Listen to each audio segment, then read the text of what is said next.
Good afternoon, and welcome to the inaugural talk in the Africa series sponsored by the Robert F. Strauss Center for International Security and Law program on climate change and African political stability. My name is Kate Weaver. I'm an associate professor over at the LBJ School and with the Strauss Center as well. And I want to thank you all for coming in the middle of a beautiful afternoon in October in Austin. I also want to thank the LBJ Library, particularly Director Mark Updegrove and Judy Allen, for their generous support of this talk and for hosting us in these beautiful facilities. So it's my pleasure today to welcome Dr. Alexandra Betts, who is here from London via Stanford and California to speak to us today. Dr. Betts is the Hedley Bull Research Fellow in International Relations in the Department of Politics and International Relations at the University of Oxford in England. He is also director of the MacArthur Foundation-funded Global Migration Governance Project at Oxford. He's been doing research for years on the international politics of refugee protection and migration, specifically looking at the conditions under which international cooperation takes place in the refugee regime and other areas of migration. He has just come back from extensive fieldwork in Africa, where he has carried out interviews and participant observation in South Africa, Botswana, Kenya, Tanzania, Ethiopia, Djibouti, Democratic Republic of Congo, and probably a few other countries I'm missing. He's also on the executive committee of the International Association for the Study of Forced Migration, and has previously worked for the UN High Commission on Refugees, has been a consultant for the UNHCR, the IOM, and the Council of Europe, and the Commonwealth Secretariat. So his accolades go on and on. He's currently a visiting fellow at Stanford University. He has finished this brilliant book, published in 2009, from Cornell University Press on protection by persuasion, international cooperation in the refugee regime. He also just completed this book, which there are flyers around the room, on refugees and international relations, an edited volume just published by Oxford University Press. And he's spending this year at Stanford University finishing a book project on survival migration, which is the subject of his talk today. So without further ado, Dr. Betts.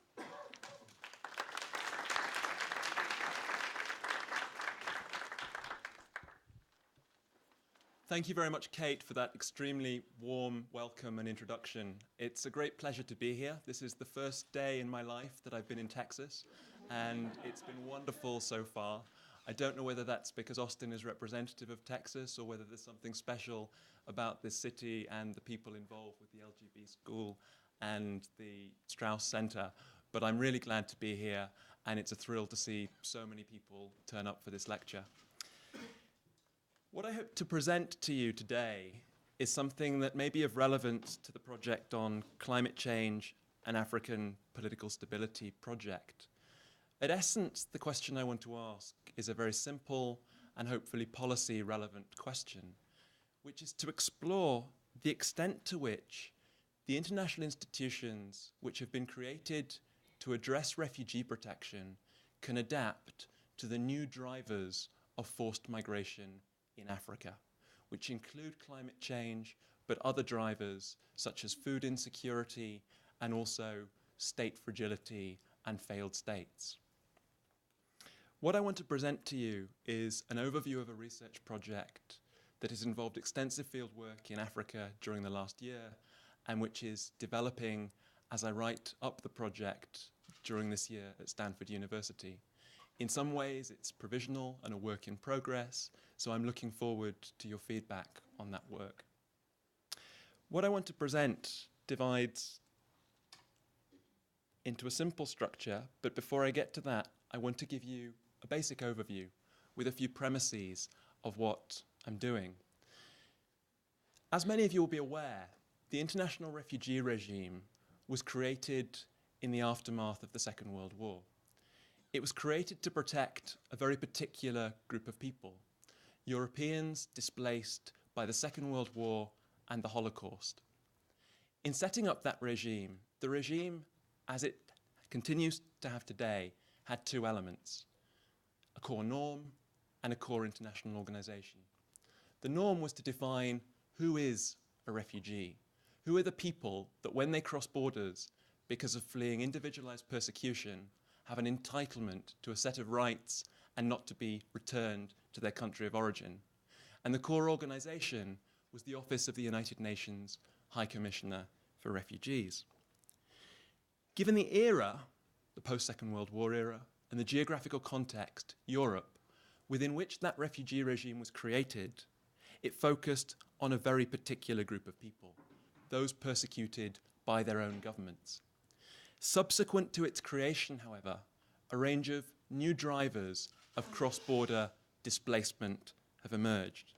In particular today, we have a range of fragile states, particularly in an African context, and I'm looking in this lecture at the Democratic Republic of Congo, Somalia, and Zimbabwe, have led to new factors underlying cross-border displacement that are not captured by that original regime created in the 1950s. So I want to ask a very simple question. When does that existing regime stretch to address these new circumstances? And at what point does it fail to stretch, requiring that we develop formal institutional change at the global level? To look at that issue, I'm going to divide my presentation into 4 parts. Firstly, I'm going to tell you what survival migration is. What am I getting at with this concept? And on what basis does it relate to refugees and international migration as concepts and legal categories? Secondly, I want to examine institutional responses to this category of people within Africa, people who fall outside the refugee regime on the one hand, but aren't simply voluntary economic migrants on the other hand. And I'm going to look at 6 different case studies and explain 2 in some detail to illustrate the case I'm going to make. In the third part, I want to do the one semi-theoretical aspect of my presentation, which is to try and explain that variation. Why is it, given the variation we see in responses to these types of survival migrants who aren't refugees, do they receive protection in some countries but not in others? What explains that variation? And finally, I want to look at the policy implications in terms of how we can make existing international institutions work better to address these new and emerging challenges. So survival migration, what do I mean by this concept? Why am I introducing this new idea and label to the migration debate? Well, it comes down to the question of who is a refugee. We think we know a refugee when we see one. We think it's a desperate person that leaves their country of origin, crosses a border, and seeks international protection. But who is a refugee was defined by the International Institutional Framework in the 1950s. The 1951 Refugee Convention defines it as someone who essentially is fleeing a well-founded fear of persecution by their own government. In certain regions, that definition has expanded to include people fleeing generalized conflict. But what we've seen is a rise of what UNHCR has described as neither nor situations. People who cross borders that aren't within the international legal definition of a refugee, but can't simply be seen as voluntary economic migrants who either apply for the right to work or risk roundup, detention, and deportation. At some level, international human rights law has emerged to fill that gap, something called complementary protection in the language of UNHCR and states has emerged. The idea of complementary protection is that international human rights law applies to people crossing borders, whether they're refugees or not. And in some cases, the implications of international human rights law may be that people can't be returned to their country of origin, but require asylum or sanctuary under that legal framework rather than the international legal framework. But complementary protection has major limitations. The jurisprudence is extremely limited. It tends to apply to people who flee torture or inhuman, cruel, and degrading treatment. There's massive regional variation in its availability. It's mainly confined to Europe with the European Convention on Human Rights, or the Americas region with the American Convention on Human Rights, and scarcely applies in contexts such as Africa, where mobilization of human rights for refugee protection is almost unheard of. The third limitation is that complementary protection, while it's been applied to those narrow areas relating to civil and political rights, does never apply to people fleeing violations of economic and social rights, even if they result in a threat to the right to life or basic human dignity.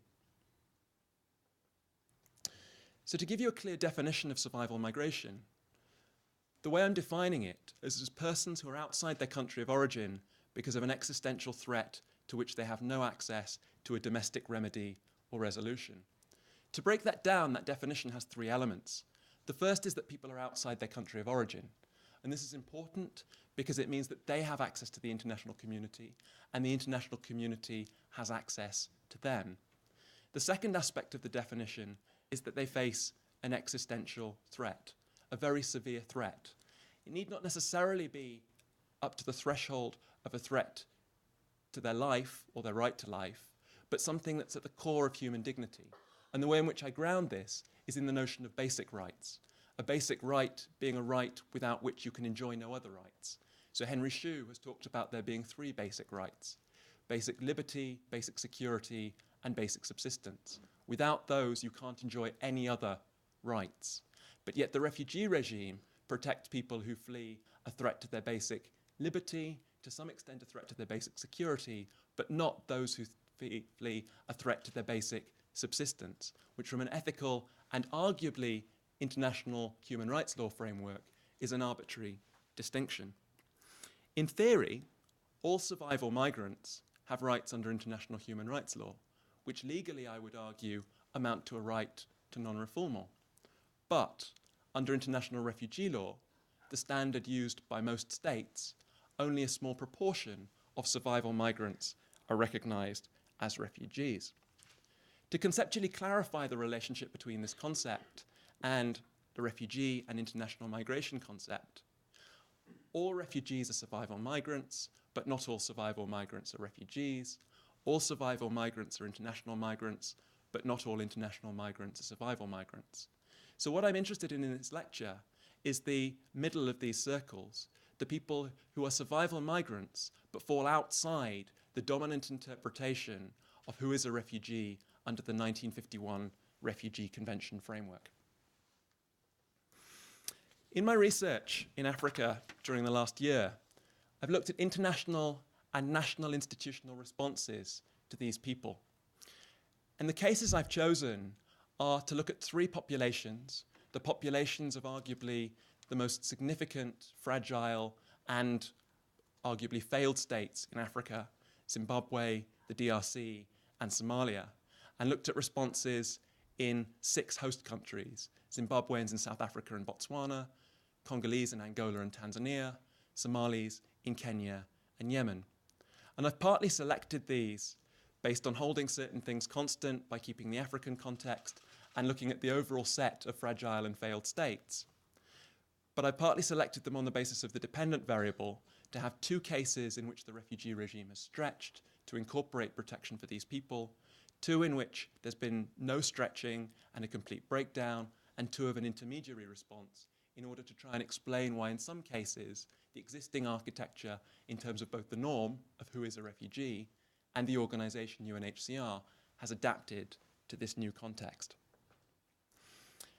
In terms of what I'm trying to explain, this response to these new groups of survival migrants, this table illustrates the response in each of these cases at the national level in terms of the stretching of the norm of who is a refugee, and the international level in terms of whether UNHCR has responded or not to these groups. It's a very crude table, but under each I subsume the national response under a label. And I want to briefly go through and just tell you a little bit about each of these cases. In the context of DRC movement to Angola, since the early 2000s, a significant number of people have crossed from 2 southern provinces of DRC to the northeastern region of Lunda Norte in Angola. The regions of the DRC they've fled have been Bandundu and Western Kasai, which aren't as prominent as areas such as the Kivus in the east of the country, because they're not dominated by conflict in the same way. But nevertheless, they represent areas of extremely high food insecurity, malnutrition, where in certain areas there were alluvial diamond mines that were artisanally mined, but which have subsequently largely collapsed, and they're areas with very few livelihood opportunities. Significant numbers of people have crossed a relatively porous border into Lunda Norte to work around the diamond mining areas. The Angolan response can be characterized as violation, rather than providing access to basic human rights or even some form of sanctuary. They've systematically rounded up and detained and deported those people. There's been no response from UNHCR on the Angolan side, and almost no response by the international community on the DRC side following return. In the case of movement from the DRC, particularly from the South Kivu area to Tanzania, there's been a national response that can be subsumed under the label of paradox. What's happened is that the majority of people who left South Kivu for the Kigoma region of Tanzania in 1997 and 1998, fleeing conflict, have been protected by Tanzania as refugees. But as the situation has changed in South Kivu, such that the state and UNHCR now recognize that those people no longer face persecution or a threat of conflict in South Kivu, those that are already present in Tanzania have been recognized as deserving of protection, as people who shouldn't be returned because of the threat to their livelihoods and the lack of stability within the region, and not because of a threat of persecution or conflict. Yet on the other hand, the Tanzanian government has refused to recognize new arrivals from South Kivu. So there's been a paradox of protecting de facto non-refugee survival migrants on the territory who arrived before a certain point, but not recognizing new arrivals. In the case of Zimbabwean movement to South Africa, there's been arguably an ad hoc response. Around 2 million Zimbabweans crossed the border to South Africa between 2003 and 2009, fleeing Mugabe's regime. But the South African government didn't give them formal status or access to economic and social rights. But what it did do was largely turn a blind eye to the presence of Zimbabweans on their territory, with the exception of contexts in which the police, largely for bribes, would round up, detain, and deport Zimbabweans. There's been a sort of ad hoc response in which actors such as the state and also UNHCR have filled some gaps, protecting some of the Zimbabweans on an ad hoc basis, but not in any way that's systematic. In the case of Zimbabwean movement to Botswana, the response has been more stark. It's been a clear dichotomy. People have been detained pending a refugee status determination procedure and identified either as refugees or voluntary economic migrants. Those that aren't refugees have been detained and deported, and UNHCR hasn't become involved with the survival migrants. In the case of Somalis moving to Kenya, the response has been much more generous and open. It's been the one state in Africa which has national refugee legislation that recognizes all refugees on what's called a prima facie basis, which says on the surface of it, if you come from South Central Somalia, you're probably a refugee, which means that people who may not be facing persecution or be in the direct firing line of conflict, but face drought or famine or other consequences of state fragility, nevertheless receive access to refugee protection statuses. They could be fleeing livelihoods failure, state fragility, or even environmental consequences, and they're still included because of where they come from and Kenya's national legislation. And in that context, UNHCR has filled the gap. In the context of Somalis in Yemen, there's been, again, a sort of ad hoc intermediary approach with a triage approach. What I mean by that is initially Yemen had a similar policy to Kenya, recognizing all Somalis on the surface of it as refugees. They've subsequently shifted to a position of screening and greater inclusion to say some are refugees, some are not refugees. To give you a bit more texture to these, I want to develop two of the cases in a bit more detail. The first example I want to touch upon is Zimbabweans in South Africa. Between 2005 and 2009, it's estimated that 2 million Zimbabweans entered South Africa. And in 2008 alone, UNHCR statistics showed there were 250,000 asylum seekers from Zimbabwe in South Africa. While that may not sound a lot, it was a quarter of the world's total number of asylum seekers for that year. So it's a significant proportion in a world with a lot of asylum seekers and cross-border displacement. But without going into too much detail in terms of the history of Zimbabwe, but to give you a little bit of context about the reasons why they were crossing the border. As many of you will know, in the mid-1960s, white settlers in Zimbabwe declared unilateral independence. And this led to a conflict between those white settlers running the government under Ian Smith and the black Zimbabwean population that culminated in Robert Mugabe's ZANU winning that war and taking power at the end of the 70s and 1980.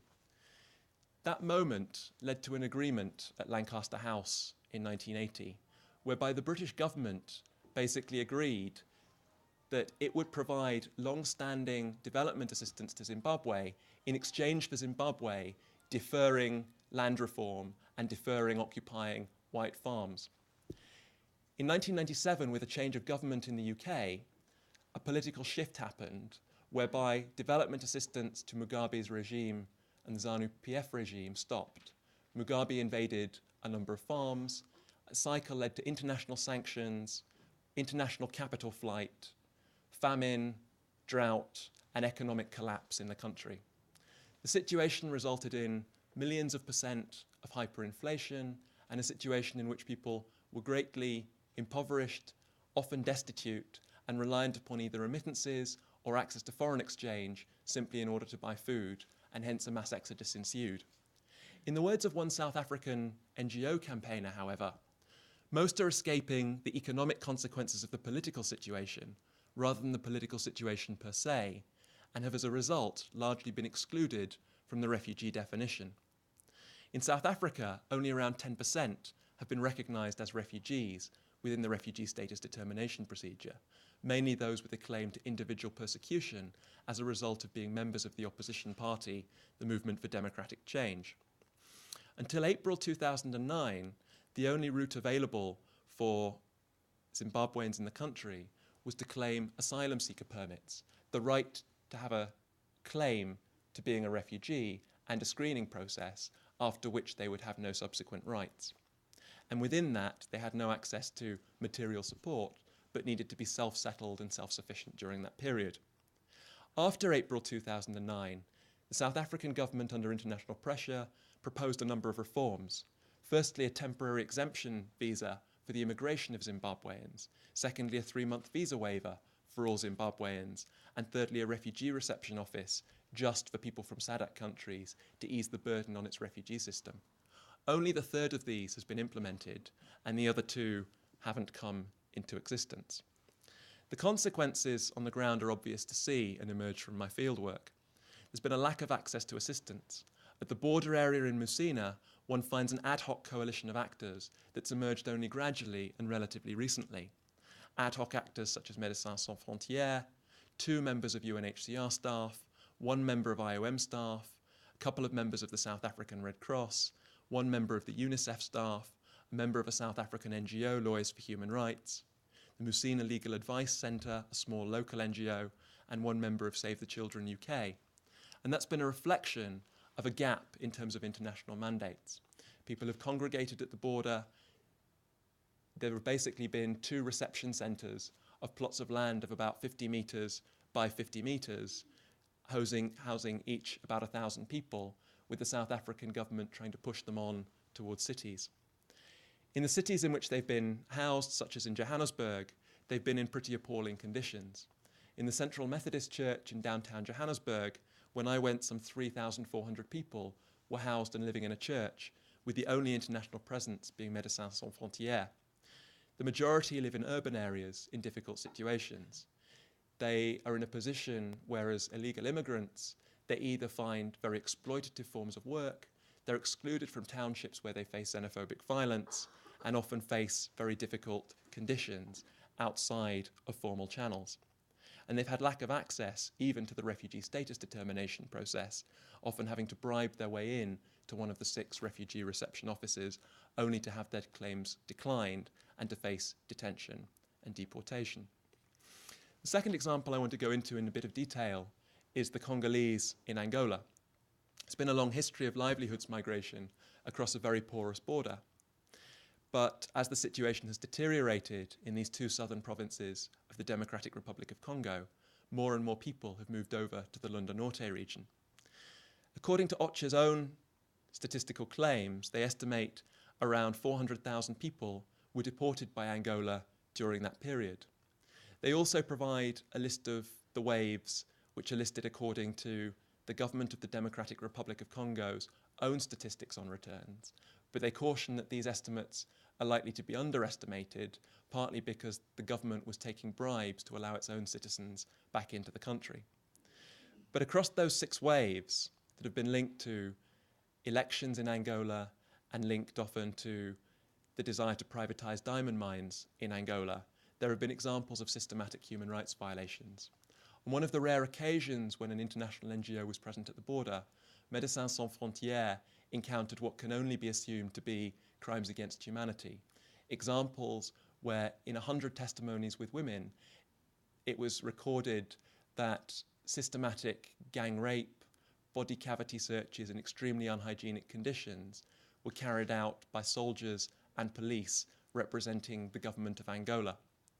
Further to that, there have been human rights reports of the conditions of detention and roundup within Angola, which corroborate many of those reports and highlight very systematic cases of brutality, violence, rape, and sex and gender-based violence.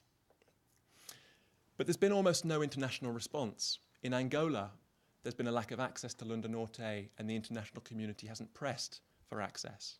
There's been limited interest on the other side of the border in the DRC. The Kinshasa government hasn't pushed the Angolan government.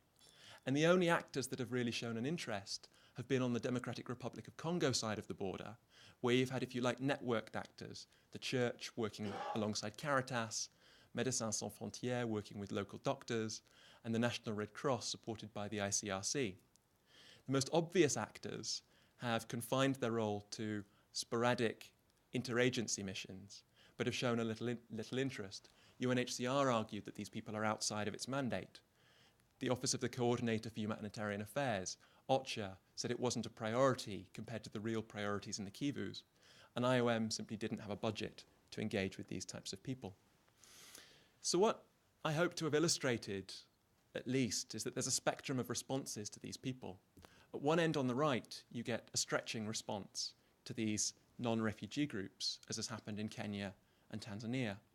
To the far left, you get a vacuum response, where there's really no response from the traditional refugee actors or from the state, as has been the case in Angola and Botswana. And in the middle, in South Africa and Yemen, you get some response, but something inadequate in relation to needs. Where the sort of theoretical and social science aspect of this kicks in is in saying how to explain this variation. And here I try and use and develop an idea of regime stretching, which is really a recognition that international relations tends to look at international institutions as very static, abstract entities that exist in Geneva or New York, when in actual fact, they vary often at the stage of implementation and adapt at the level of implementation. So I've tried to explore the degree to which the scope of a regime at the national or local level can take on additional or supplementary tasks that aren't prescribed at the global level.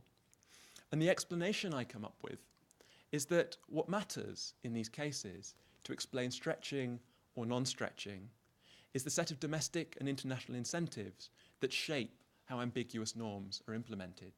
If a global norm is ambiguous in terms of who is a refugee, and the degree to which it can be defined upwards to support additional groups of people isn't precisely defined at the global level, it's the set of interests and the configuration of incentives imposed by international factors and domestic factors on national elites that will determine whether stretching does or doesn't take place. The way in which I look at this, and again this is a slightly crude way of laying it out, is that on the left-hand side you've got either a state is rewarded or punished by the international system, and either rewarded or punished by domestic politics from stretching the norm of who is a refugee. To illustrate punishment, there's a minus. To illustrate a reward, there's a plus. and to illustrate a neutral effect, there's a 0. And just to give you a very crude idea of how this works, the argument I'm making can be defined a little bit in each of the cases.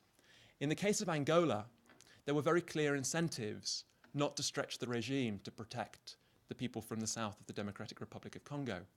At the international level, it was under strong pressure by mainly the private sector to privatize and securitize the diamond mining areas to ensure that they were available to concessionaires and that those diamond mines weren't subject to artisanal diamond mining or smuggling. And there was very little pressure by the international community on Angola to comply with its human rights norms. At the domestic level, it was also arguably in a position where it would have been punished for stretching. With the first elections at a legislative level to take place in Angola in 2008, since the end of the Civil War, the winners of the Civil War, if you like, MPLA, were in a position where they wanted to round up and deport the Congolese because of their historical attachment to UNITA and their identification as possible voters aligning with the opposition party. In Botswana, the way in which reward and punishment worked at the international level was negligible. The international community was fairly agnostic in Botswana's response. It didn't push it to accept and recognize additional people, but it didn't do anything to punish it if it had done. It left it largely to Botswana's discretion. But in Botswana, a country which is facing high levels of HIV, AIDS, and has its own domestic issues with the allocation of economic resources, there was a push from the electorate in particular towards strong xenophobia against the Zimbabweans, impelling the elites to exclude. In the case of South Africa, you have countervailing tendencies in both directions, which one could argue have to some extent cancelled one another out or presented a rather incoherent response. The international level implications for South Africa have been strongly shaped by their bilateral relationship with Zimbabwe. Thabo Mbeki had a strong relationship on a personal level with Robert Mugabe and didn't want to do anything that would irritate or thwart that bilateral relationship, and so shied away from recognizing Zimbabweans as having a right to sanctuary or asylum. But equally, South Africa was criticized for its failure to support Zimbabweans, so it was caught in a way between two different sets of incentives. At the domestic level, again, South Africa's been caught between two different push factors. A strongly growing sense of xenophobia, illustrated by greater xenophobic violence in the country, but on the other hand, a vibrant civil society that's deeply pro-human rights, and a constitution which enshrines the rights of migrants alongside nationals. In the case of Yemen, a similar cross-cutting and countervailing logic applies. Its response to the Somalis has been conditioned partly by an international community that's been responsive in pushing it to protect Somalis, but also European governments that have pushed it in the other direction to control onward flows of Somalis towards Europe.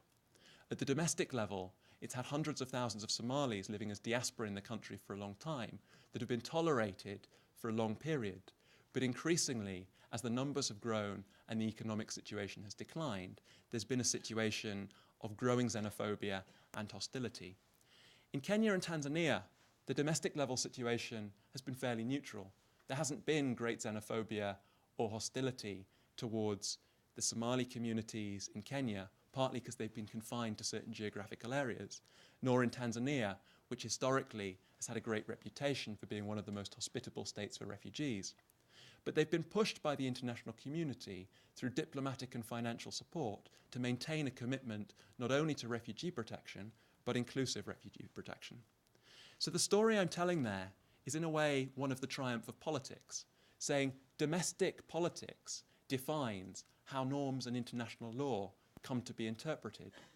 And in most of these cases, the argument I make is that UNHCR, as an international actor, has stretched or not in following the lead of the state. Where it's been asked to adapt to a broader mandate by the state it's been in, it's done so. Where it hasn't, it's shied away from criticizing that state. So what are the policy implications of this? Well, one of the claims I'm making is that where norms are ambiguous, incentives will determine how they're implemented at the national level. While this may seem like a claim that's fairly obvious, it competes with a number of alternative explanations.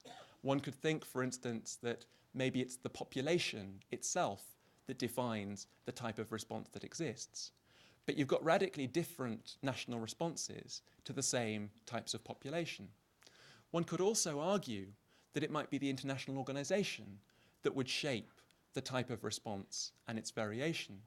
But in the research I've looked at, the international organization has been the follower rather than the initiator of the stretching of the regime. One could also ask whether the variation is to do with institutionalization, whether it's to do with the extent to which these states have adopted national legislation.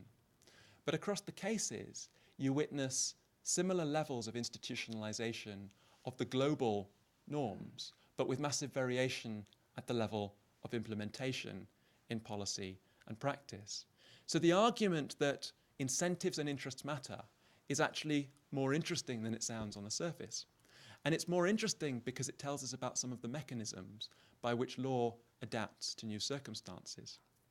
But nevertheless, that recognition gives us two implications for policy. One is that there's a strong case to have clarity and precision in the global norms, so that they're not left to discretion to address these new emerging circumstances. The other is, though, that even if we can't have clarity and adjustment of these international norms, there are ways in which we can adapt incentive structures to enable law and old institutions to adapt differently and better at the level of implementation. What would normative precision look like? Well, as I've said, all survival migrants have rights under international human rights law, not as refugees, but as human beings. The problem is that those rights are poorly understood and rarely implemented by states. At a policy level, one solution to that, which doesn't rely upon creating a new treaty or reforming the international refugee regime, is the notion of soft law, to consolidate existing international human rights law standards in a single, non-formal, non-binding treaty that makes clear what states' obligations are. And there's a very good precedent for this at a policy level, which is the way in which the international community developed soft law to the recognition of a new displacement problem in the 1990s, that of internally displaced people. Internally displaced people came onto the international radar during the 90s, and many people argued that even though they had rights under international human rights law and international humanitarian law, they were rarely recognized by states. So a set of guiding principles on internal displacement were created by the international community to consolidate those existing hard law standards in a soft law framework. No one up to now has done a systematic evaluation of the effectiveness of this, but there are anecdotal claims that it's changed policy frameworks and led to the adoption of hard law at the national level and new hard law regional standards in relation to internal displacement. And so one of the arguments I'm taking to the international community is that this is a way forward on this issue. States won't sign and ratify a new treaty to engage with people who are displaced by new drivers of cross-border displacement, but they may acknowledge that given that they've already signed up to hard norms within international human rights, then what would be the harm of consolidating these in a single authoritative document that could be used for advocacy purposes? So that's on a normative level. And on an institutional level, greater interagency coordination is needed. At the moment, these people fall between stools. We don't need a new international organization, but we need a much clearer division of mandates between UNHCR, IOM, OHCHR, and the actors that engage with the human rights of migrants. And briefly, because part of the purpose of the project at the Strauss Center is to think about the climate change implications, I want to touch upon the relevance to the climate change debate. And I think there are major implications for the debate. The first is that attributing causality is actually unimportant. We tend to focus on the fact it's hard to attribute the causality of cross-border movement to climate change, let alone environmental factors, because of the multi-causality underlying that movement.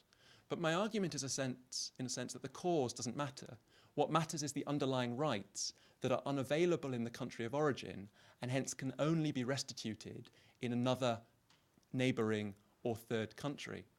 The challenge is to identify which people can't access the most fundamental human rights in those countries, and so as a last resort need to cross borders, whether the cause is climate change or the environment, or the complex interaction of climate change and the environment with a range of other factors. Specifying the factor is actually irrelevant from an international human rights law perspective.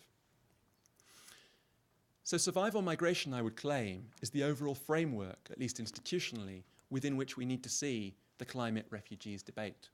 That most slow onset environmental migration or climate change migration is about identifying who has a right not to be returned temporarily or permanently to their country of origin, and that this is the framework within which to do it, one that addresses the range of other equally significant drivers of cross-border displacement that include state fragility. So my argument at a policy level is let's work towards a soft law framework. Thank you.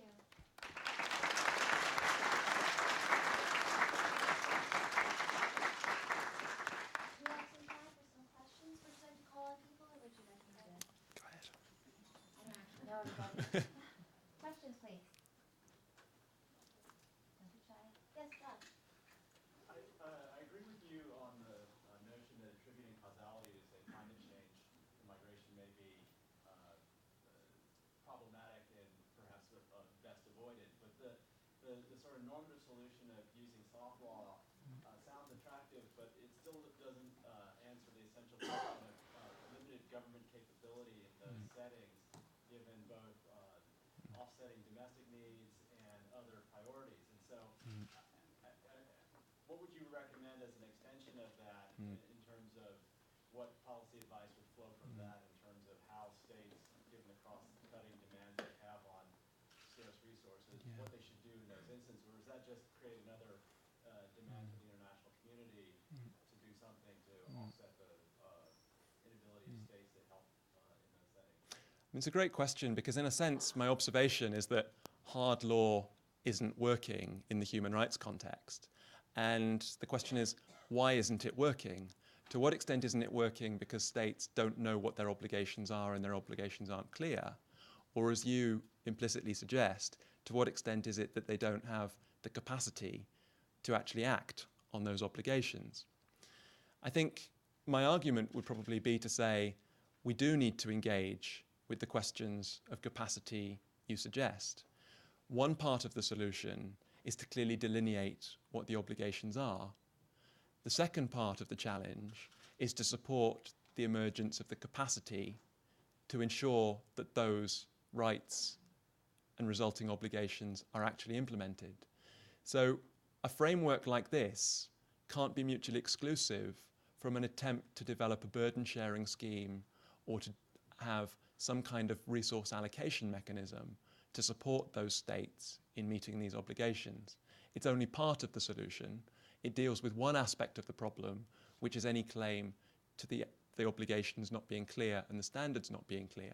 But the additional one you allude to is how do we support the capacity of those states to conform with those norms, and how do we support alongside that a set of other, for instance, monitoring mechanisms.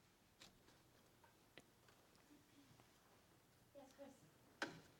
I wanted to ask you about some possible additional impacts or factors in this.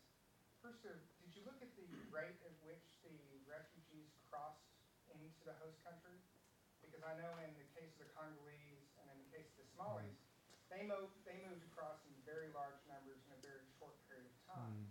And this resulted in blanket refugee status determinations rather than individual refugee status determinations. And this has an impact because it stretches the capacity of the host nation to receive the refugees. It also empowers the international community to apply greater political pressure on the host nations to observe international humanitarian law. And the second factor I wanted to ask you about was the UN organization's capacity to deal with the crisis. So in both Tanzania and Kenya, you had well-established UN offices and stockpiles in those countries, which were capable of mobilizing quicker and therefore provide a greater response, whereas in Angola, there was not that kind of, or Yemen, there was not that capacity in place. So could you talk a little bit about these factors and how they fit into your study. Yeah. I mean, mass influx arguably can matter. The fact of having large numbers of people cross suddenly adds not only a certain amount of strain on the host country, but also shapes the visibility of the population. I'm not convinced it's a particularly strong factor over the long run in terms of how these populations are dealt with, in the sense that if you just look at the numbers that cross borders in a particular time period, there's not particularly wide variation, in the sense that in nearly all of these flows, you'll have massive peaks.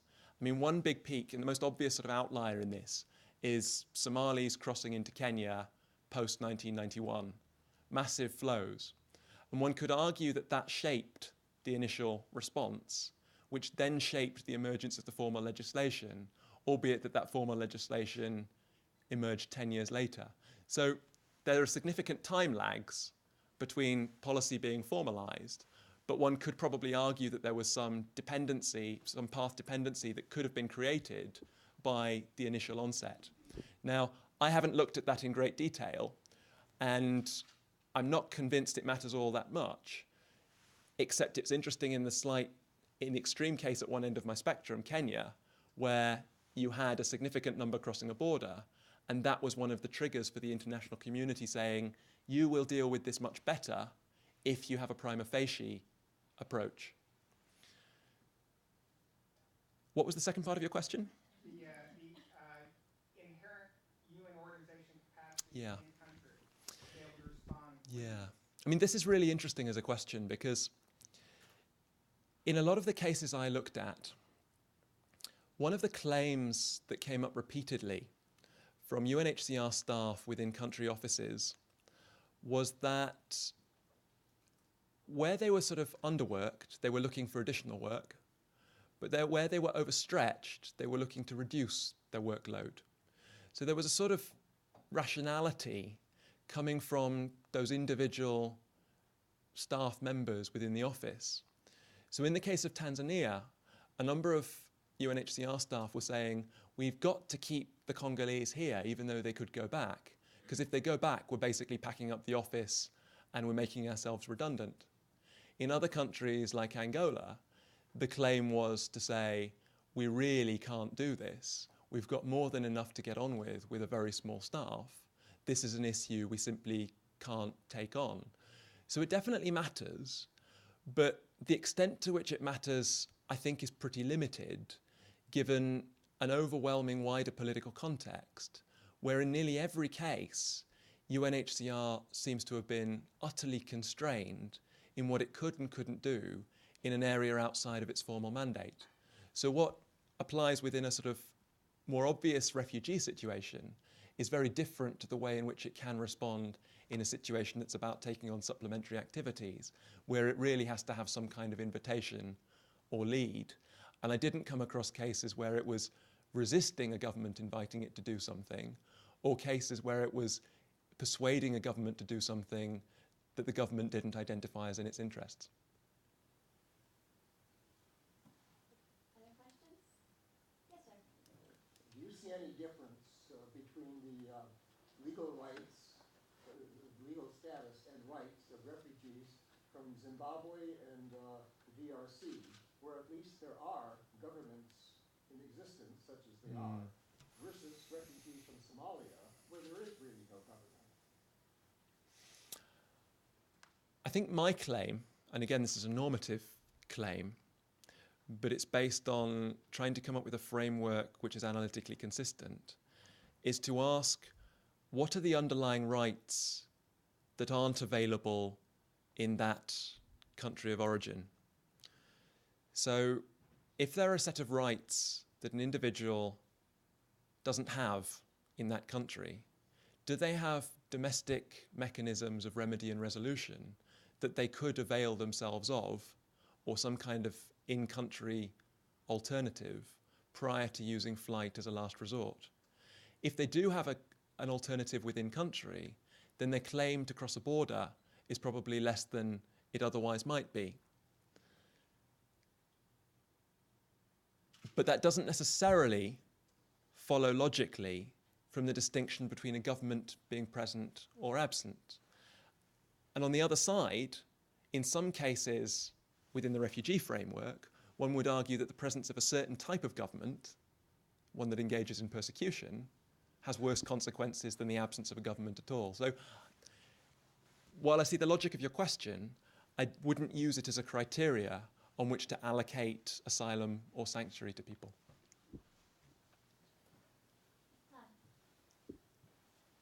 I have a couple of questions. One is a bit of a follow-up to Josh's question about the causality being unimportant. I certainly think in your context of defining who is a survival migrant and how we treat them after they cross the border, I agree with you that it's unimportant.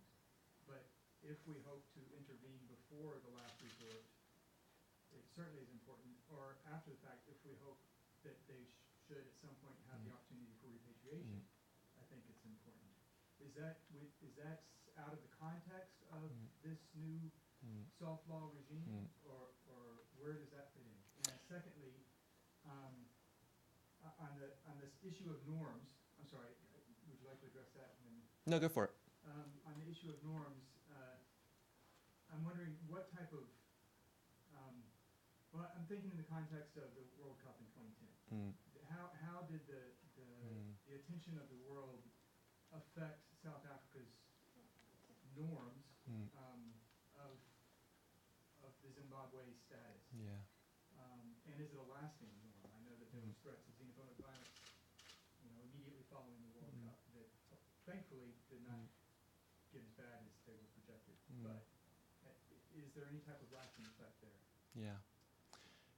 Great questions. I mean, in terms of the first, I completely agree with the premise you laid out, that different issues matter within the country of origin in comparison to the issues that lead us to allocate a right to sanctuary or asylum in the neighbouring country.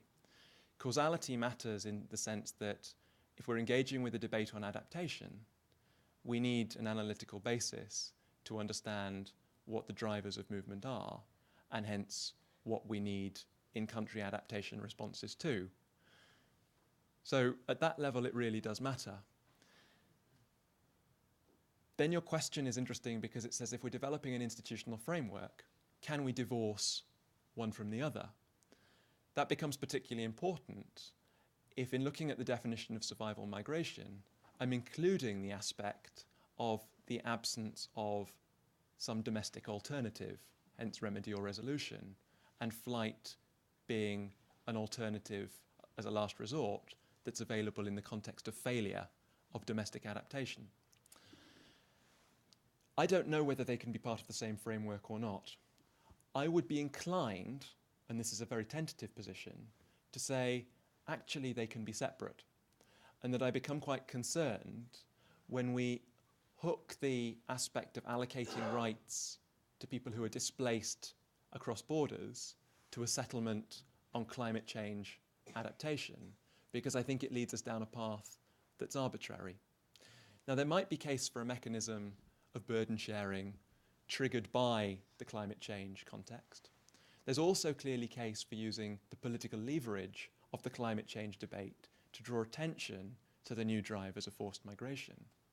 But I would be very reticent to structure some kind of new additional protocol to the 1951 Refugee Convention or a sort of climate change refugee definition on the basis of looking at adaptation debates.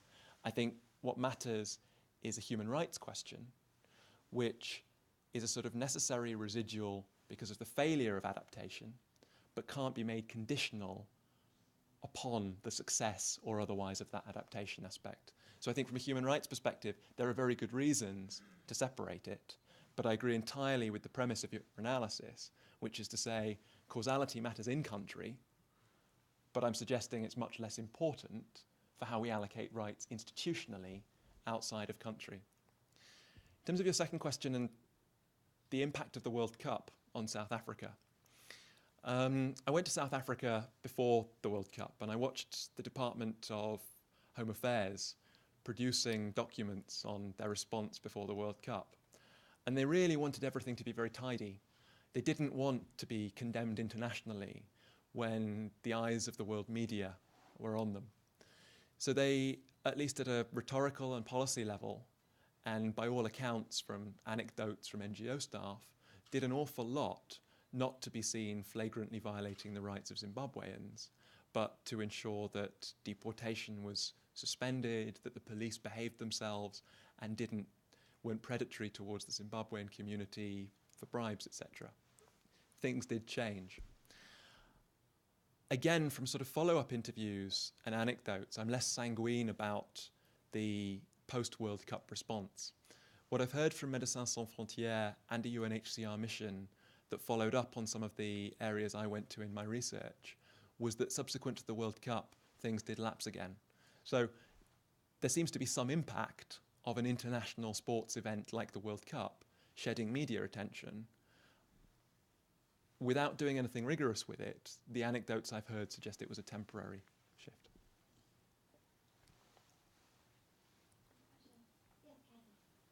Well, thank you for your presentation. I think my question picks up on some of the themes that have already emerged in the discussion. And listening to, first the framing of the topic, the problem of survival migration, and then considering your approach, the approach seems very normative and legal.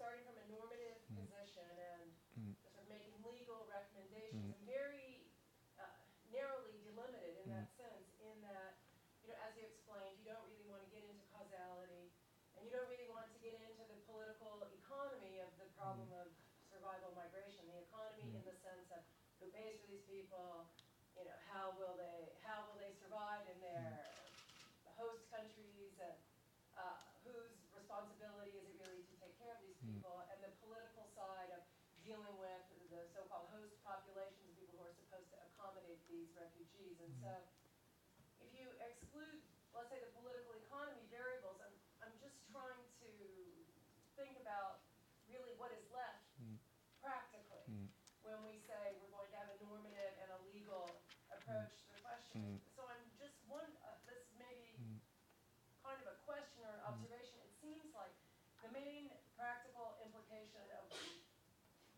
what you are advocating is to create a legal basis for the expansion of the UNHCR mandate. To give the international community the legal green light to go ahead and undertake more expansive activities. But beyond that particular effect of what you're advocating, I'm not really sure that you ramify out beyond that. It seems very narrowly limited in that sense, and so I just would be interested in your response to that kind of interpretation of what you said. Yeah, it's a very fair question, because I suppose in this presentation I've taken two kinds of aspects of the project and pushed the two together. So in this work I've kind of got a positivist analytical aspect and a legal normative stroke advocacy side to the work. And in a way I've pushed them both together for this presentation and touched upon both without doing either fully. In terms of the sort of positivist analysis, it is going through some aspects of the political economy question, and it's really trying to explore the mechanisms by which a regime adapts at the implementation stage and unpack what we learn about those mechanisms, which include questions of political economy, that can help us understand how ambiguous aspects of international law adapt to new problems. But I haven't developed that as fully as I do in the context of the wider project. The normative and legal project is a slightly different one, where the aspect I've touched upon in this is to be able to say, we've got a gap. In the context of that gap, and politics defining how the gap is or isn't filled, we need to develop a different normative and institutional response. At a normative level, it starts from the recognition that obligations already exist under international human rights law, so there are a range of ways in which we might mobilize those human rights norms better. And institutionally, we've got a gap in terms of whose responsibility these people are. So we've got a question of, is it expand UNHCR's mandate, or is it do something else? And logically, there are a whole range of options that one can go through. It's expand the mandate of one single existing organisation. It's share responsibility across a set of organisations. It's create a new streamlined organisation along the lines of UNAIDS that could fill a gap. It's create an SRSG who could advocate for a group of people by carrying around this mandate to organisations. There are a whole range of options. For the purposes of this, I've just touched upon one aspect of that when there are many more.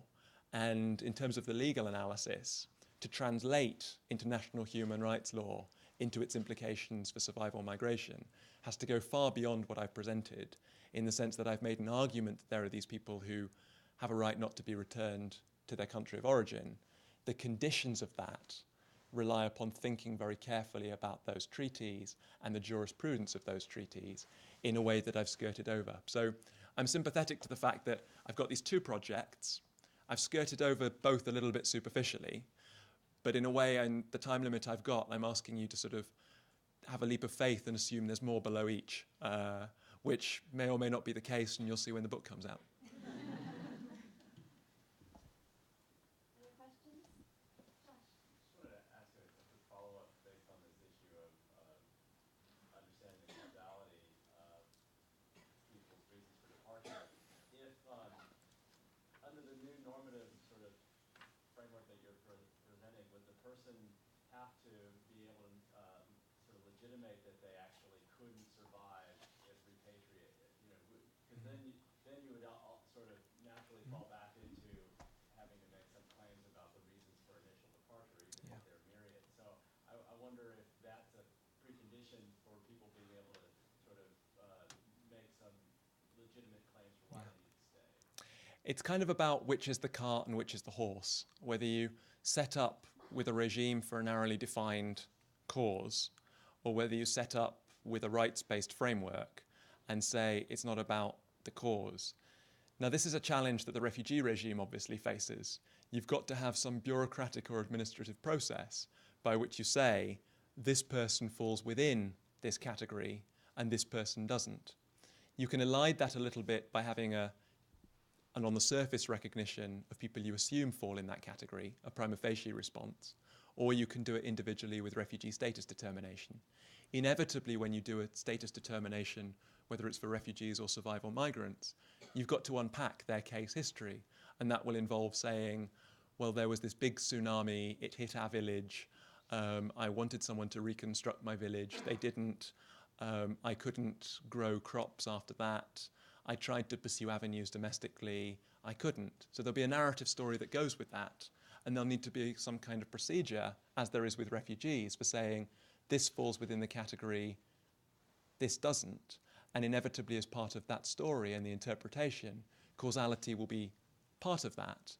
I just would be reluctant to have it as the framing for the institutional debate and the framing for the institutional context up front. Except in perhaps very narrow circumstances of disappearing or sinking islands, where it's really obvious that climate or the environment are a driver. So in a way, there's that aspect which one could clearly attribute causality for, but where you've got multi-causality and you've got slow onset, it's difficult and challenging, and it's completely redundant to frame the institutional framework in that context, and it continues to arbitrarily exclude a whole host of other people who could and should be incorporated within this, not just because I say so, but because I argue that international human rights law says so.